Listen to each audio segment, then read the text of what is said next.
So today what we're going to talk about, our agenda will include an overview. I'll provide a really brief overview of UD for those of you who are new to the institution. And then we'll talk a little bit about the spring 2021, what's happening on campus. And then we will talk about virtual recruitment and what it looks like on campus, specifically at UD. And then we're going to give you a little quick tutorial on using the Handshake platform. We'll talk a little bit about the virtual tool that Handshake offers. Excuse me. And then we will do one of my favorite parts is give you a high-level overview of some of the data that we've seen. Many of you have probably either participated in virtual fairs in the fall or thinking about doing it in the spring, and you have questions about, well, what does it look like? How are students responding? Which employers are engaging?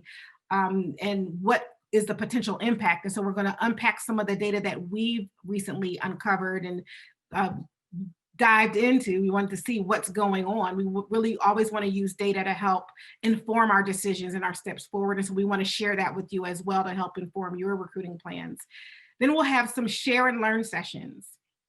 These have by far been the most requested sessions in all of the time, every time that we've done this type of event. So you'll have a little bit of time to unpack sort of what was the fall like for you and hear from your peers and even from us. And we'll be capturing that information to share with one another.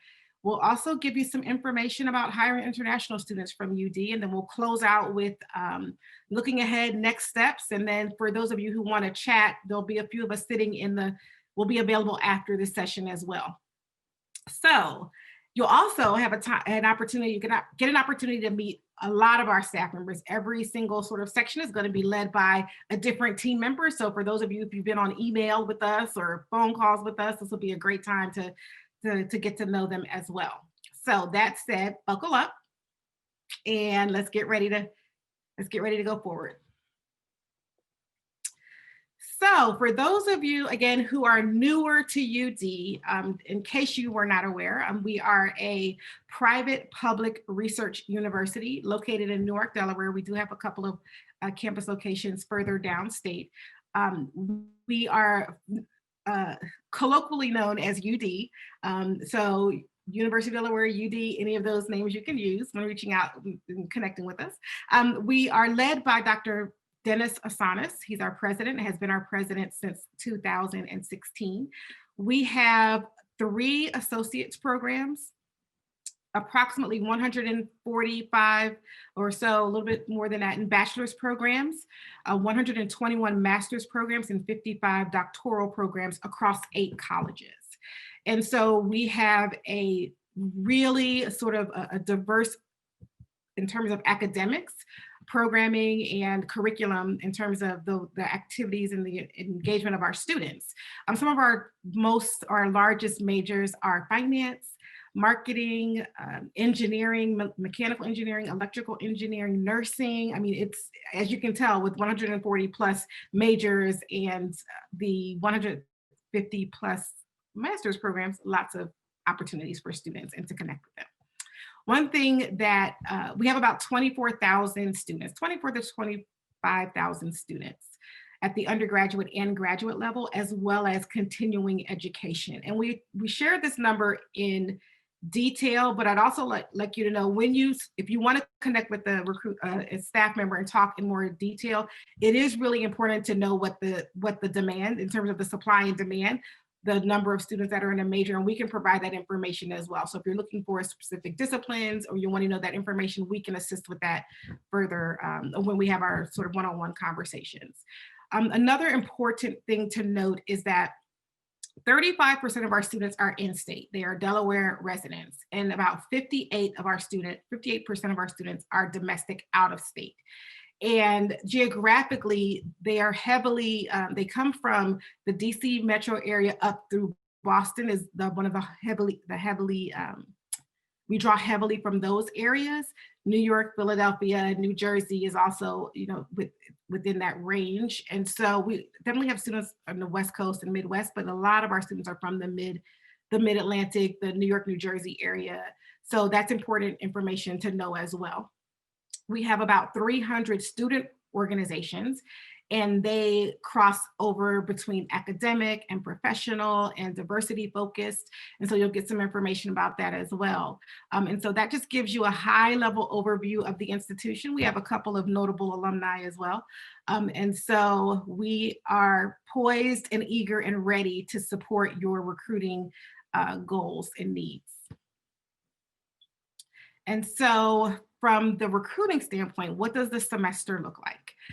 So for UD, we have what's called a winter session if you're not already familiar and aware of that. And so typically for the month of January, for the most part, our students they have the opportunity to take classes or study abroad. This year, we do not have a study abroad given the scenario of where we are globally, but we do have about 10,000 students taking classes. And if I recall correctly, it's typically about 3,000 students or so that take that class. So you can see it's almost 3 times as many students that are actively engaged in terms of learning.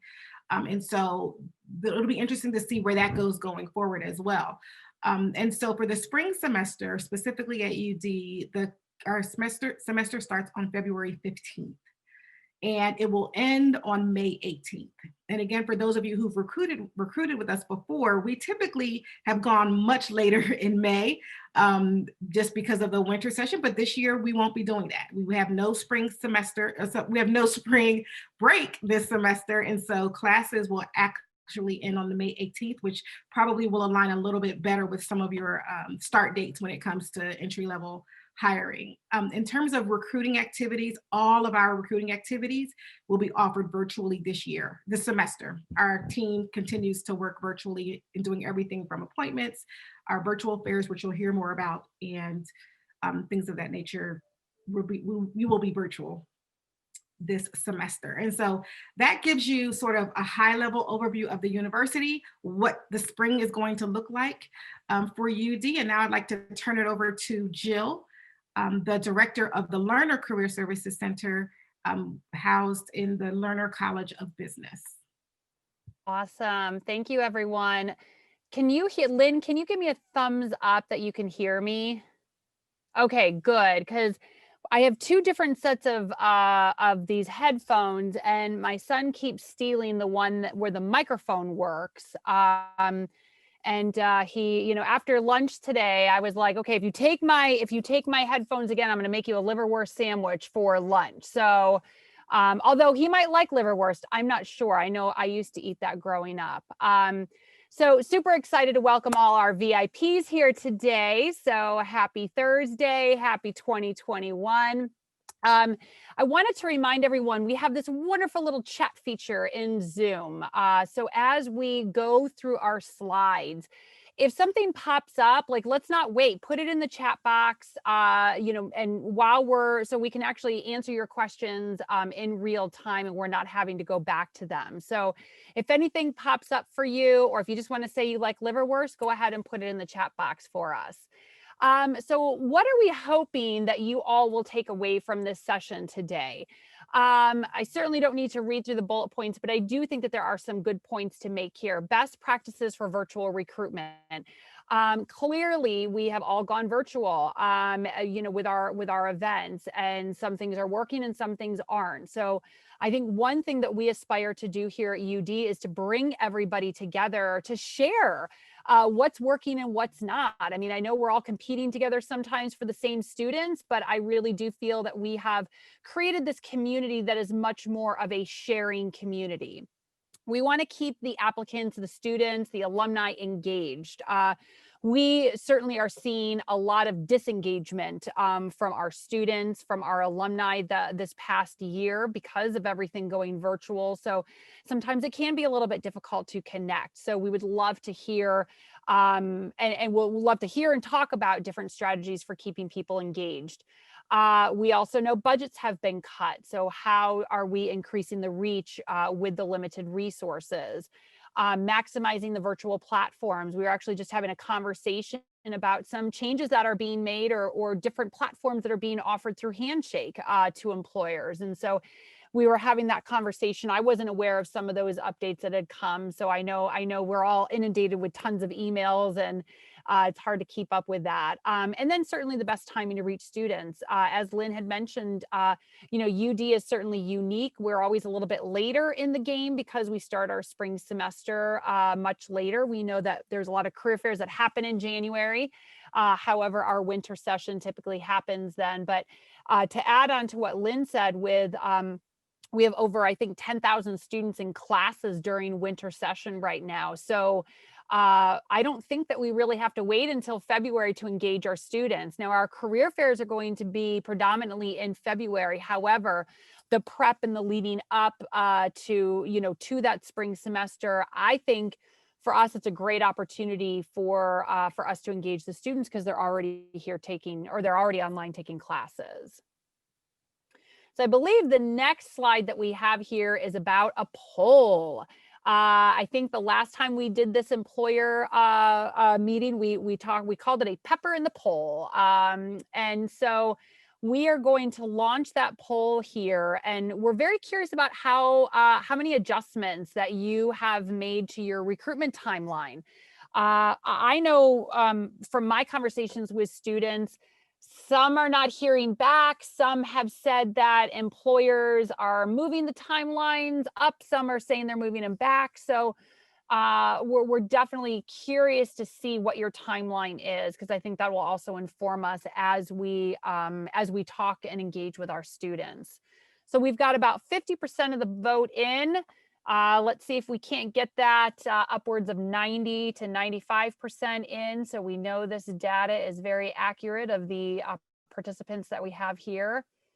All right, we're at 70%.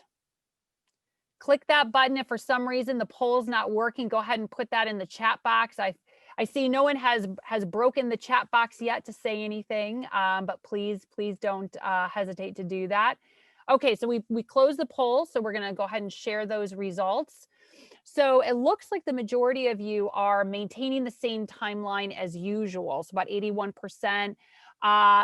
That's followed by being behind about 1 or 2 months. Some of you are behind over 3 months. And some of you are on a hiring freeze. So I think that's definitely important to acknowledge, to recognize, and then to kind of see how everyone's navigating with maintaining that same timeline, but have other things within the timeline sort of changed up. And if you are behind, do you anticipate still hiring, or do you anticipate a freeze? So I know when we get to our breakouts, would love to have some of that conversation. So thank you all so much for participating in our poll. We do have a quick question here in the chat box. Do you know the industries that are in a hiring freeze versus who is still sourcing?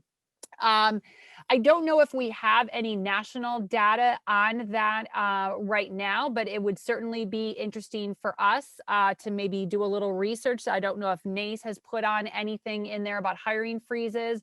But for those of you who feel open to sharing, like if you are in a hiring freeze, so think about in those breakout sessions, maybe we can talk about what industry you're in for the hiring freezes. And then Amy says, I would like to see how many are urgently hiring like us. We are having a hard time getting applicants. Amy, we got to talk. We can help you. So hopefully you'll make some good connections today. So love it. Keep the chats going so we can definitely connect with you in real time. So I'm going to pass it over. I believe it's to Ryan Fuller is our next. Oh, no, it's not. It is Jenny Caper is our next person, our next VIP going up. All right, Jenny, thank you. Thank you, Jill. Hi, everybody. My name is Jenny Caper. I am an assistant director for employer engagement and events. I specifically support the agriculture and environment and health and science career communities on the employer side. So to answer one of the biggest areas of feedback during the registration process, these are some of the biggest key takeaways on how to have a successful virtual event with UD.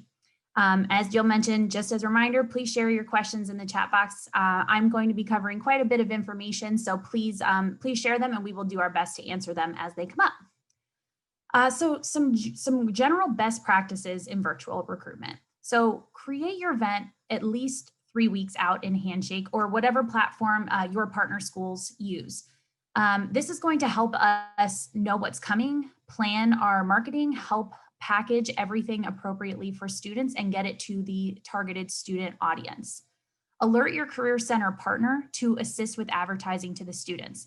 Again, we do weekly emails, we have our social media, and if you have the ability to create a flyer or share a graphic, it will be even easier for us to help share and advertise your event.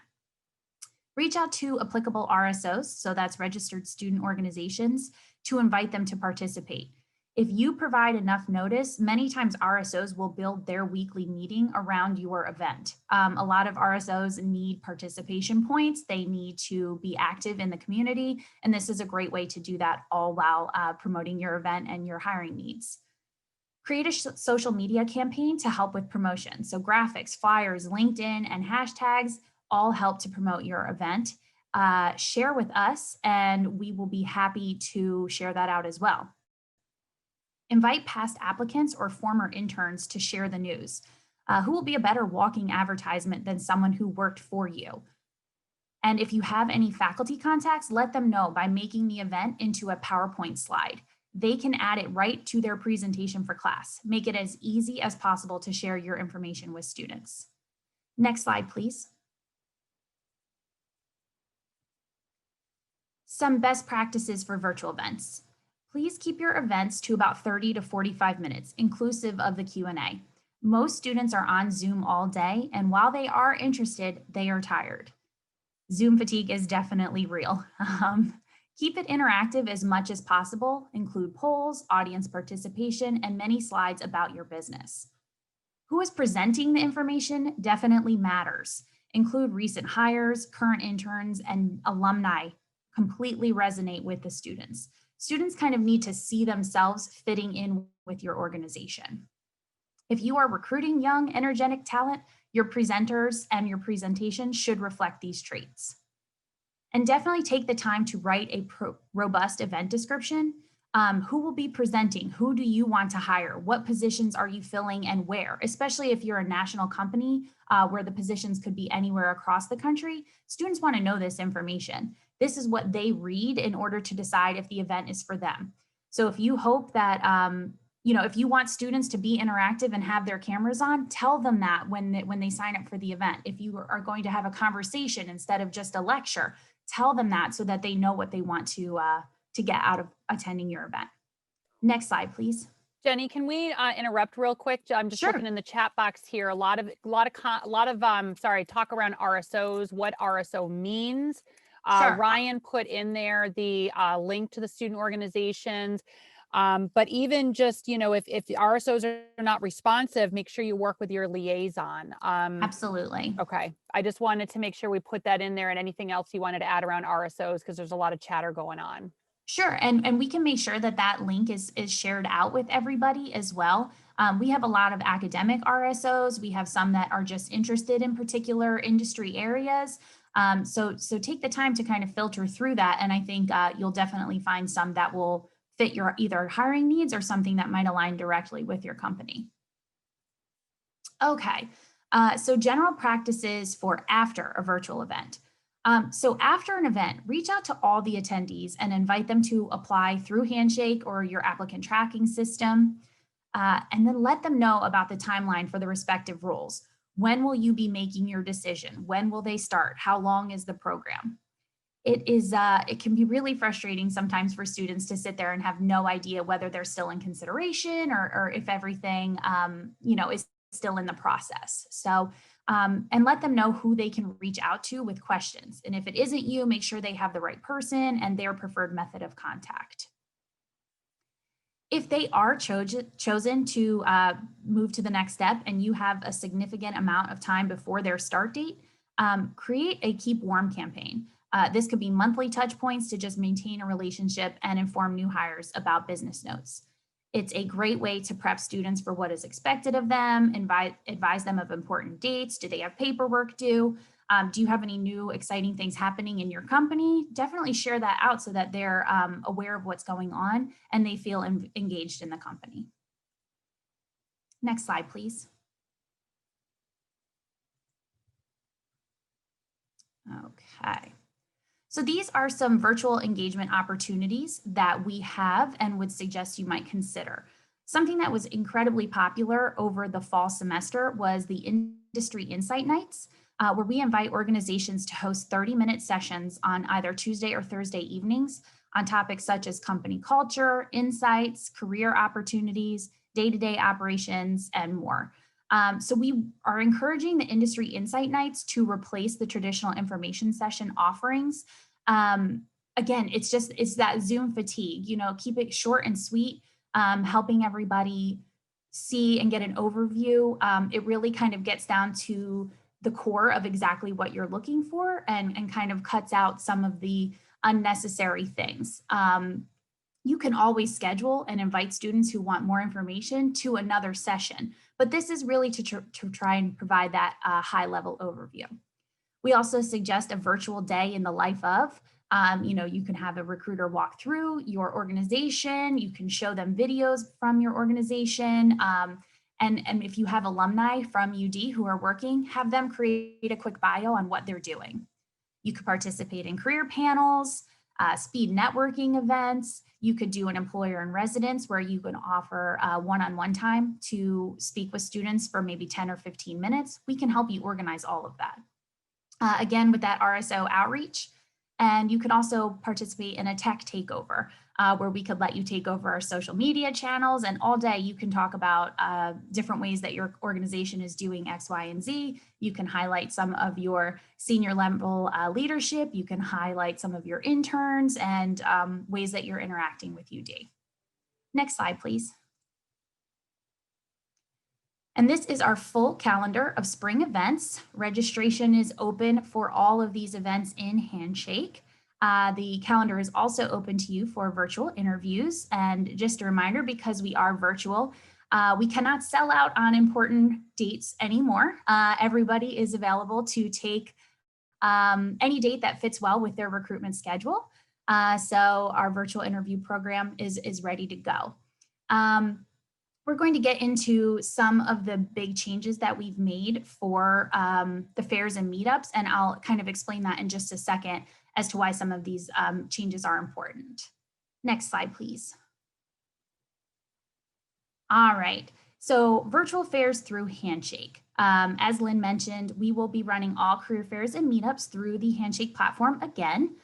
Some new changes that are exciting. You can have unlimited representatives participate in the event under one registration. So if you are one of those companies that mentioned they are urgently hiring and you need to bring in 10 to 15 reps to perhaps represent each area that you're hiring for, you can do that.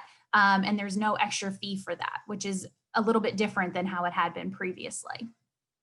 So with virtual events, there's an opportunity to have live one-on-one time with students via video chat for 10 minutes. Or you can also decide to host group sessions during the fair for up to 50 total participants 5 times throughout the event for up to a half hour. And then for those of you who are open to hiring international students, due to the time constraints of some of our international students being in their home country, we're also offering a resume drop option to ensure that students can still participate abroad. And you will be receiving these slides, but we are also providing the link to Handshake training if you are brand new to the whole platform and need a little help. Next slide, please. Okay, so this is one of those changes that I was mentioning. So for the spring 2021 semester, all employers who are registered for any of our career fairs or meetups must have their schedules completed at least 2 weeks before the event. We are not opening the student registration until 2 weeks before, and we want to make sure that when the student goes in, all of our employer schedules are ready to go.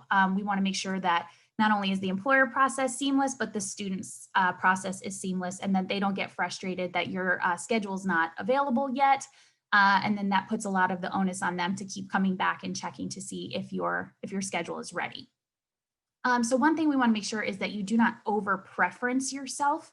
What that means is if you only want a mechanical engineering student with a 3.4 or higher who has certifications in X, Y, and Z, you're only going to have access to a very small pool of students who fit that particular area, which means you're not opening yourself up to potentially mechanical engineering students who have a 3.3 GPA. It is a hard and fast rule. So any preferences that you choose, eliminates any other student. So we do suggest that you opt in to the drop your preferences option when you register for a career fair. That means that 48 hours before, any preferences that you have put on your account fall off. So similar to a real in-person career fair where you can't tell what GPA or major a student has, they can sign up for your slot in the last 2 days before the event. It's going to give you more opportunity to speak with students, and then it fills up all of those time slots. And again, it gets you to that, perhaps that student who has that 3.3 GPA, still the opportunity to impress you when they come up in person. We always invite you to search and message students and invite them to apply. If you have any questions on that, we can always walk you through that in the help tab. A few days before the event, visit the RSVP tab within Handshake and message all the students to remind them that they've signed up for a time slot or a group session, and you can introduce yourself at that time. And you are always welcome to revisit your RSVP tab after the event to follow up with those students that you connected with. Next slide, please. And lastly, I know I've spoken to you all quite for a while now, so I will wrap up here. Amy and I will be running some office hours to assist with setting up schedules for events, adding teammates, or anything else you are having trouble with in relation to virtual fairs. So those are the 3 dates coming up. Again, you'll have those links when we send out the slides to all of you. And now I'm going to turn it over to Celia. She's going to discuss some of the key metrics from our virtual fall semester. Thanks, Jenny. So my name is Celia Hilton, and I am the Employer Engagement Specialist for our engineering and technology career community. So assisting employers who are seeking to connect with our College of Engineering students on campus. I just wanted to quickly say we saw some comments in the chat of employers who had difficulty getting applicants. So just wanted to jump in here and recommend that you reach out to us. We will have a slide at the end of the presentation with all of our contact information. And so your liaison would be the best contact for additional discussion and support. So my part of the presentation is a fall 2020 summary of our virtual fairs, which took place in Handshake. So we're able to take a lot of the data that Handshake provides to us and figure out what our students were doing and how they engaged with our employers over the fairs. So this past fall, we had 10 total career fairs. 2 of these were major career fairs, and 8 of them were specialized career fairs. We had a civil, environmental, and construction engineering fair. There was a nursing and healthcare professions, a meetup for education majors, and many more. And across all 10 of these career fairs, we saw over 7,000 total engagements. So here we're measuring engagements as a session or an interaction between a student and an employer. So that counts both in a one-on-one session and if a student attended a group session in Handshake. We had over 2,000 students check into one of our fairs, as well as over 400 employer participants. And 50 of these employers actually attended more than one fair as well. So typically we have employers come to one of our major career fairs or all career community or engineering, science, and technology fair, as well as one of those niche specialized fairs. Throughout my part of my presentation, there will be a lot of numbers. So if you have any questions along the way, please let us know in the chat and I will get to them. Next slide. So to kind of break this data a bit further, we are able to extract the check-ins across different school years for our one-on-one sessions and our group sessions, which is really great information about who is participating in our one-on-one sessions versus our group sessions.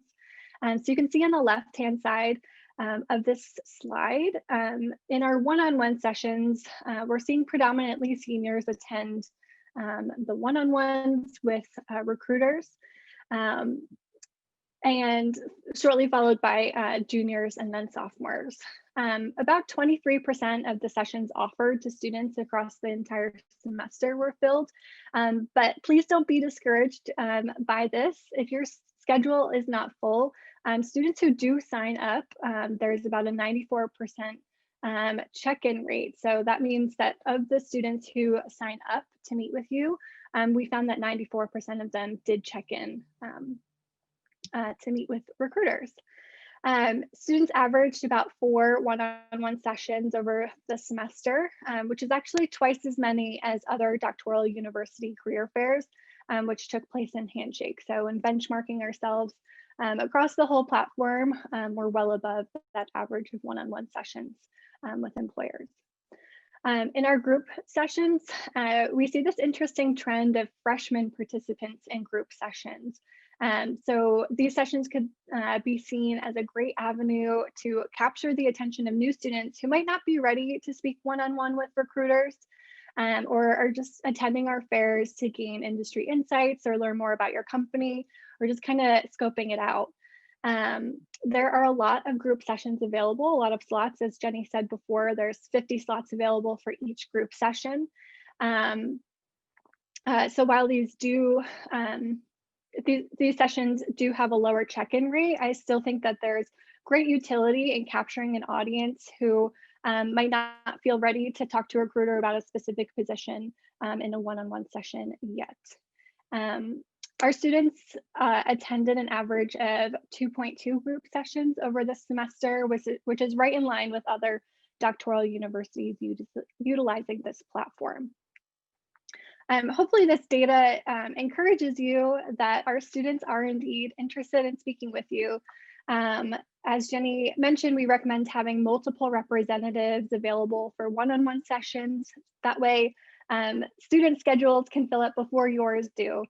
So you can meet with as many students as are interested in speaking with you at these events. And we also recommend hosting at least one group session. I think this data really shows that the group sessions are capturing an audience who might not come to one-on-one sessions with your organization. So on the next slide, I pulled some data from Handshake directly. So in late 2020, Handshake published this really great report about their virtual fair platform and the interactions that they saw happen throughout all of their virtual fairs between September and the end of November. They found that 58% of fair attendees, so these students who checked in, viewed an employer, browsed jobs, or applied for a job in Handshake within 2 weeks. So this really points to the importance of a strong, complete Handshake profile for your organization before your attendance to an event or a career fair, as students are 12 times more likely to follow an employer on the day of the fair,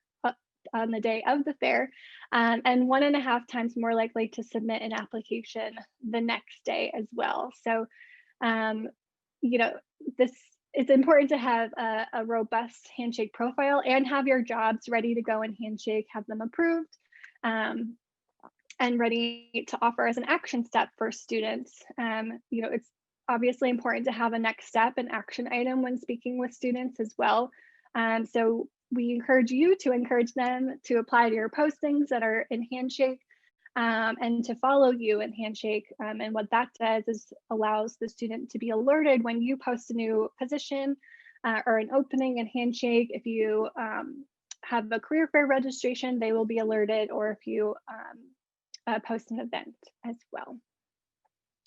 And then finally, next slide.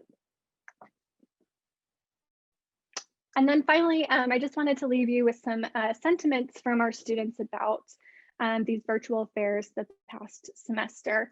So we sent a survey to all the students who attended our career fair and asked them for their feedback, just so that we can improve our fairs as well.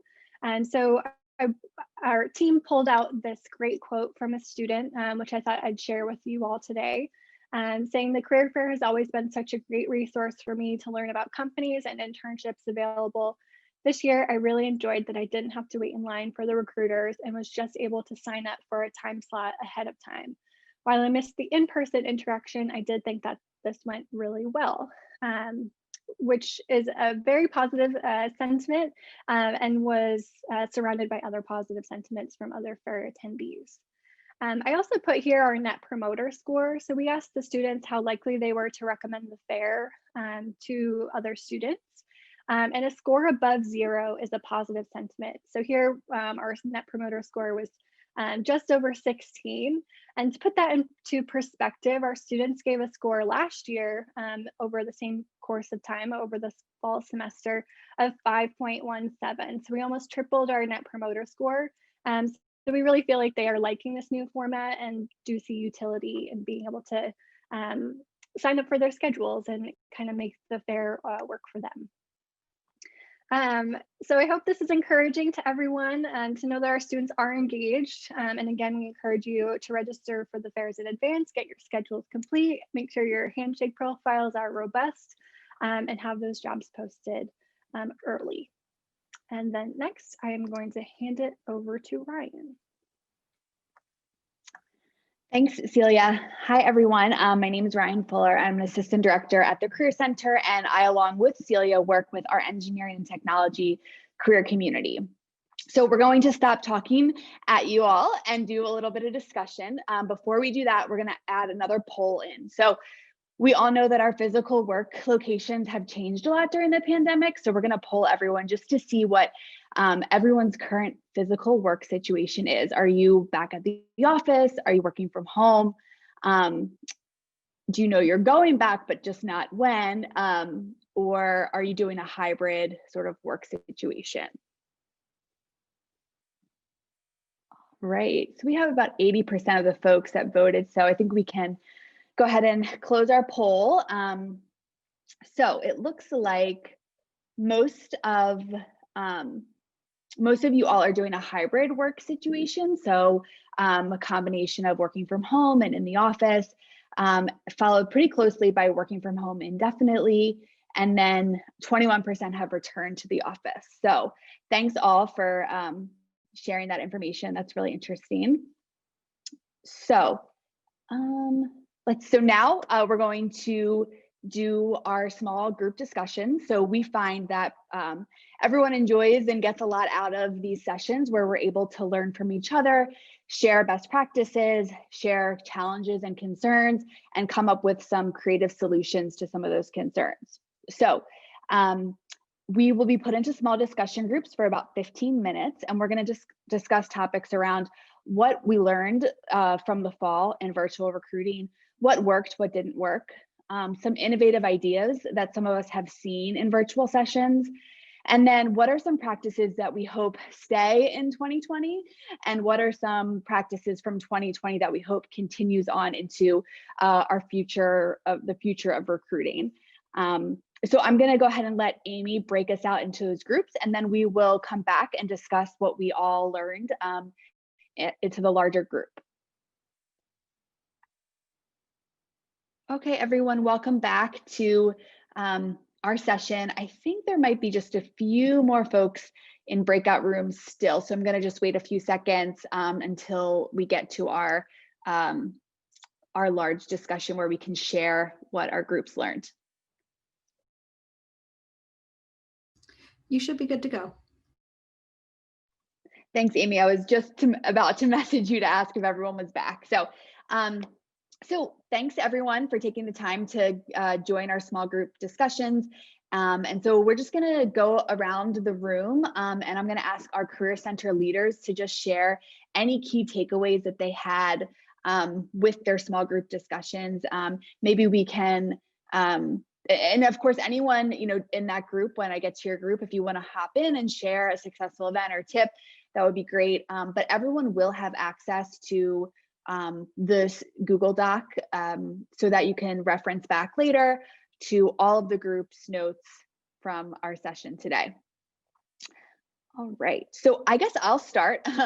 So our group, we really talked a lot about some things that worked in the fall. I have to give a shout out to Johns Hopkins Applied Physics Lab. They had over 100 virtual recruiting events this fall.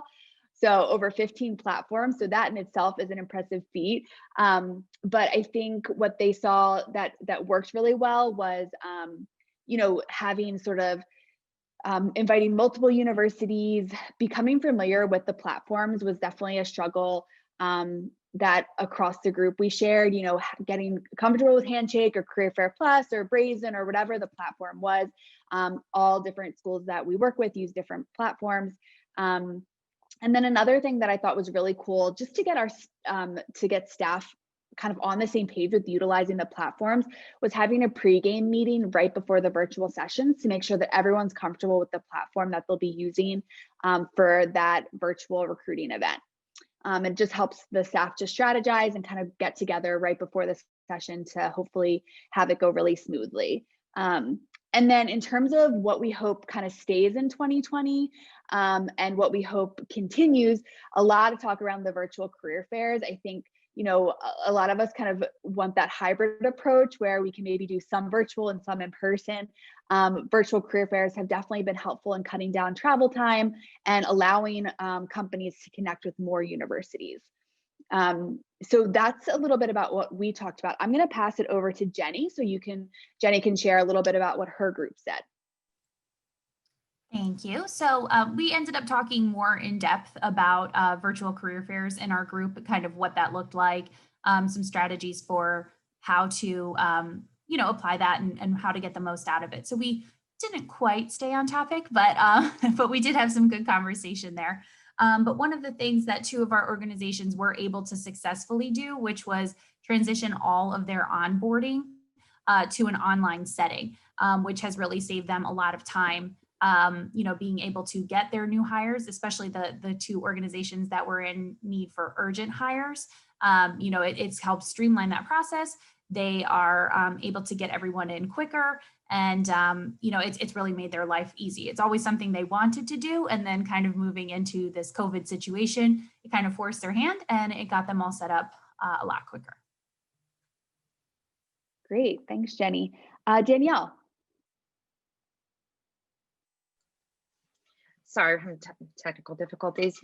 We really enjoyed that the technology worked well for most of our employers, that Handshake was pretty useful. Something that didn't work or had a few issues with were the slots, students coming in sort of after the sessions have started, that the employers had to manually refresh their slots. So they were missing students or not being able to engage. And then also the current staff members of the employers, getting them to come to the fairs, that they have more than just 2 people that can attend to help work through the attendees. Something that was innovative were some schools that we had attended required attendance for the students to come to the career fair. And it sort of just gave sort of a list. Well, I guess it required the students to have more engagement with the employers, which then gave the employers more options moving forward after the fair, whether they were there just to visit or actually they're looking for a job, just created more networking opportunities. That's about it. Thanks, Danielle. I'll pass it over to Lynn. All right, so our group talked a little bit about some in terms of being what worked in the fall, engaging students with different types of events. So the recruiter from Sherwin-Williams, I don't want to mispronounce your name. So she indicated that they held a social event, a bingo, which was very successful. So not a traditional recruiting event, but it was something that students connected with and engaged in. Some things that didn't work is we still have, Handshake is still a struggle for many. So there are some challenges that the platform, they felt that the platform has in terms of helping to connect with students. And then in terms of, I would say there was one other thing that I wanted to share. In terms of innovative ideas, Skanska typically, when they are working with students, they do in-person.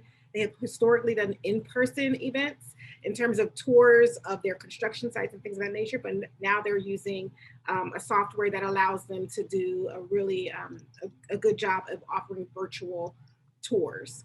And the one last one that I wanted to share, there was a gentleman from Elwyn, I think Tim, and he was saying that when it comes to recruiting, and he works with behavioral health science students, and they don't always want to necessarily do the traditional recruiting format. And so they presented options that allowed them to really connect with students in a way that meets students where they are. So they still kept with some of the more traditional ways of connecting with students, whether it's phone calls and things of that nature.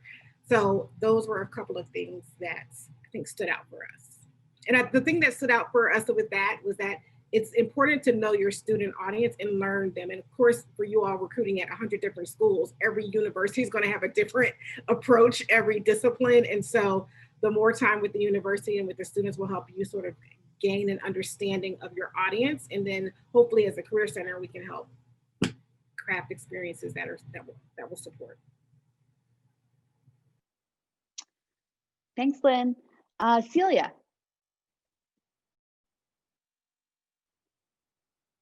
All right.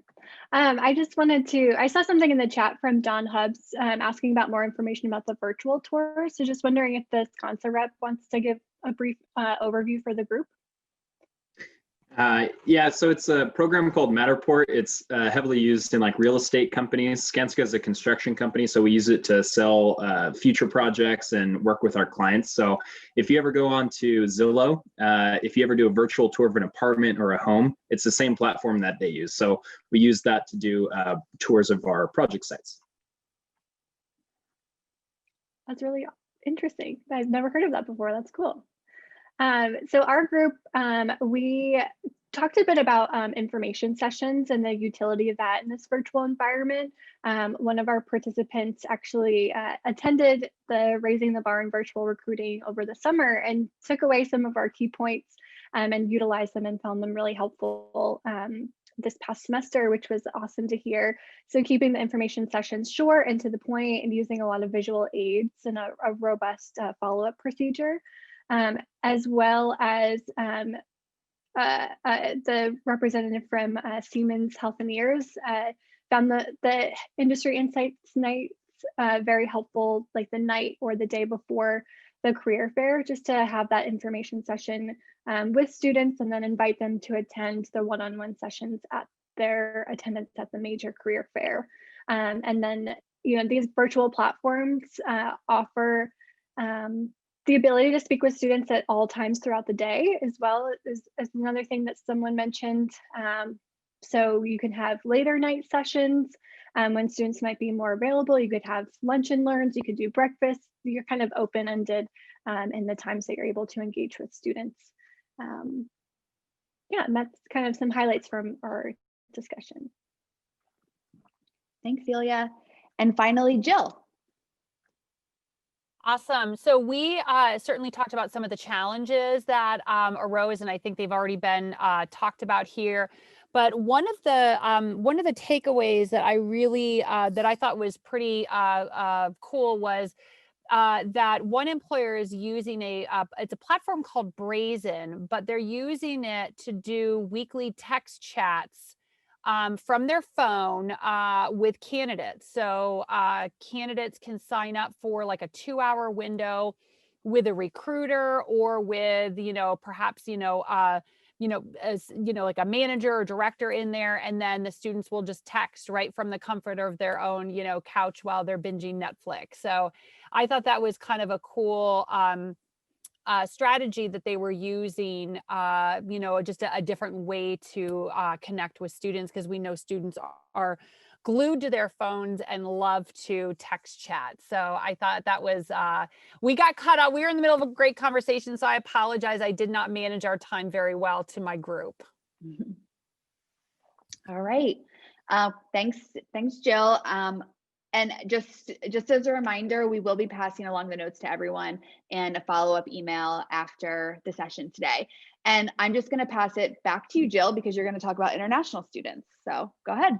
Awesome. Thanks, Ryan. I'm going to go over, I know we have a number of slides here about our international student population. We have quite a number, as you can see from this chart. We have quite a number of international students here on our campus. We have, so I'm in the Learner College and the Business College. I'm the director there, and I do work with a number of our international students who just come with an immense amount of talent and skill set. And so we wanted to just give you sort of the landscape of what our population looks like here. And then as we move on, if we want to go to the next slide, we're going to talk a little bit just about what, what our students can also bring to the table. This is just a continuation of the landscape of the international students, what countries that they are from. UD hosts about 70% or 78% of the state's international student population. If we go on to the next one there, you can actually see kind of the degrees that they are seeking here. Certainly a high number of international students in the colleges of arts and sciences, business, as well as engineering. And many of those students, I'm pretty sure all of the degrees within engineering are STEM qualified. I know many of the degrees in arts and sciences and business are also STEM qualified, which allows the students an additional time to use their OPT before having to transfer over to the H-1B visa. We can go on to the next one. The visa process is really, it's very interesting, but I will say that we have a fantastic office here, the Office of International Students and Scholars. My office works quite closely with them. I think a lot of employers, may not understand all that goes into obtaining a visa. Whether or not the students can work on CPT, OPT, what their different visa status means. And so, just some of the common misconceptions is that international students are not allowed to work. They have to be paid. It's super expensive, super labor intensive, and they have to provide a visa sponsorship. So especially for internships, we take it, UD basically takes care of everything. I mean, the only thing that the international student needs is kind of a signed offer letter with your company letterhead. To verify that in fact they are going to be interning for you. So again, I know that many employers are looking to hire full-time afterward, and that's where we get into that OPT and the H-1B and all of that. So it definitely, I understand that, but I will tell you that some of our international students can just add so much value to your organization. While they're interning, students can use CPT, so it's curricular practical training. Again, no cost to the employer, and essentially UD handles all of that paperwork. When students graduate, they can use their OPT or their optional practical training. Typically a non-STEM degree, they can only use OPT for 12 months. If they are in a STEM degree, they can use their OPT for 3 years before having to go through and get the H-1B visa, which is a sponsored process. That's where that's where money comes into play. That's where a lot of paperwork comes into play. And many employers who go through that process tend to hire legal help for that. But I will say, just thinking about some of our students, especially those in our STEM degree programs, they can work for you for 3 years. And there's a lot that can happen in 3 years with those visa regulations. I mean, certainly something that we've seen over the past 4 years, a lot of changes, a lot of updates. It's always very challenging to keep up with. We do know currently with the visa status, as far as those H-1B visas go, they are preferencing an advanced degree, master's, PhD, as well as in a STEM field. That is sort of a newer policy with this federal administration. I don't know if that will change, if that will stay the same. But when you look at some of our master's programs and our PhD programs and the international students who are in there, they can really add a lot of value. And especially in those master's degrees, they can really hit the ground running. We run specifically a graduate internship program through the Learner College. I know some of the other colleges, I know Statistics also has the same one. And we find that employers really love hiring our international students because they come with a lot of different experience, and it can really hit that ground running, where you may have to train up and supervise very closely an undergraduate student. So that's why we always encourage employers, pursue both. You may find a fantastic all-star undergrad student, but we don't want you to, just completely disregard our international student population, because again, they do come with a lot of great, they come with a lot of great things, a global perspective. Many of them speak multiple languages. Many of them already come with experience. So when it comes to leadership, teamwork, and communication, and just that maturity, they definitely bring that to the table. I don't think I have. Yeah, so that's all I have to say about international students. And I'm going to hand it over to Lynn here. And again, always happy to talk more. I didn't check the chat. I don't think that there was any. I don't think there was anything in there about international students. But if you have any questions about international students that you want to throw there in the chat box, please go ahead and do so. And I know all of us will do our best to answer those. So I'm going to throw this back over to Lynn to wrap us out. All right, well, take a deep breath. We made it, you did it.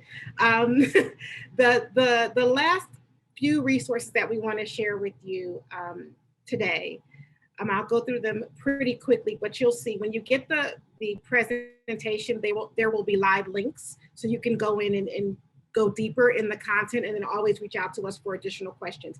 Can you go back to the previous slide for me, please? Perfect. So the first bullet there is UD Can. I saw a question about alumni. This is the platform that you can use if you're looking for experienced hires. So you can connect with that, go on that platform if you're looking for alumni that have experience in certain disciplines. That's going to be a great tool for you to utilize. Parker Dewey, we hosted a webinar, I think last spring, maybe last fall, with Parker Dewey, and they facilitate what's called micro internships. So if you have a project-based internship, not necessarily a 10 to 12-week internship, but you have a 2-week, a 3-week, or a specific project that you want to do, they are a great platform that you can use to connect with students, real-world projects, identify early talent. We also offer, again, virtual interviews. We talked about that. We also have a job shadow program that is another great way. I know we all are trying to figure out, how do we get in front of the students? How do we increase our brand, right? How do you increase your brand? How do you make sure that students begin to know who you are, continue to know who you are? Some of the low level, I won't say low level, but they're low risk in terms of the output time that it takes to do this, is a job shadow program. And it's an opportunity where you can host 1 or 5 or 10 students and host them virtually and connect with them. And we will say this program has grown exponentially in the last year or so, when we used to do it in person versus the virtual format. I think we had over 430 students, I think Ryan, participated in the job shadow program, which is a great way. Again, it can be a 2-hour format, just the time for you to connect with students and really develop some one-on-one relationships. And so there's a link there, and Ryan, you can reach out to her. She'll give you more information about that. And then Jill touched on the graduate internship program, and she can also share more information about the Learner Executive Mentoring Program. And so all of this information, all of these resources are designed to help you, again, build your brand, become familiar with us, help us let you become familiar with our students, and really help you in terms of building your talent pipeline, your recruiting pipeline. And so again, you're going to get all of this information. If you want to have a one-on-one conversation with us at another time in the coming weeks to really map out a very specific plan for you, or even talk further, or maybe have other questions, we would love to do that. And so you'll see the list of our entire team here, and it's listed by industry slash discipline. So you can reach out to us directly, set up that session with us, and we can talk. There were, again, the questions that came out about the applicant pool and wanting to increase that, that's a great one-on-one conversation, and we can talk about the different resources that might be available. One thing we do, and I'll let it go, I'll wrap up after this, but we do a weekly newsletter for students. And so if you have a position, a career opportunity, a job that's posted in Handshake, and you want us to highlight it in one of the weekly newsletters, reach out to the liaison and let us know. That's another way to get your opportunity in front of students. And so we wanted to, number one, thank you for your time. We went through a lot of information. And so we appreciate your feedback, your engagement. This is just designed to be really, again, a high level overview. And let's talk even more in one-on-ones and smaller groups as we go forward in the coming weeks to help you in terms of with all of your recruiting. So on behalf of the Career Center team, the Learner Career Center team, and the UD Main Career Center team, we really thank you for your time. We want to stay connected with you, and we look forward to seeing you this semester in some way, shape, or form, okay? And you'll get, again, a follow-up information. We'll do a survey as well. We'd love to get your feedback, and would love to continue to grow with you together. So thank you so much, everyone, and enjoy the rest of your day. And we'll be there if you want to chat separately. A couple of us will hang back.